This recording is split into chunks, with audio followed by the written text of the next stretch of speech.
Okay, let's go ahead and continue with the next part, which is compiling your project to check for errors. So to compile the project, use the play button or by using the Alt plus R followed by the Enter key. But let's go ahead and do this on the screen here. So if we look up here, we can see what the play button looks like, that little triangle.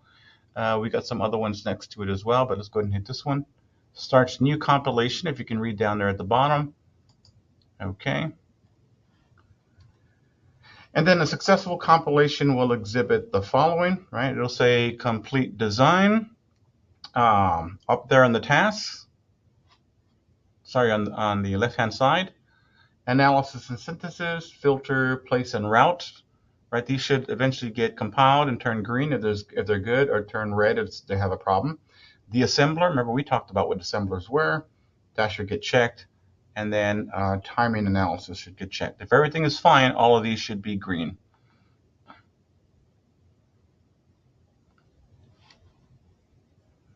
Okay, if you had an unsuccessful compilation, you're going to see something highlighted in red or with red font, and you'll see, instead of a check mark, you'll see the little red X here. And you can go down to the message and it'll tell you what is wrong with the schematic. I'm not going to do that part here. You can follow that or ask your classmates for help if you run into that.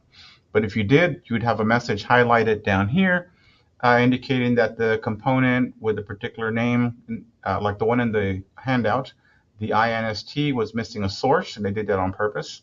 So you were to look at the BDF, the schematic, find the component name with that INST name, look carefully, and you'll notice that the example they show you on the handout, that there was no wire connection between input pin A and one of the inputs for the AND gate.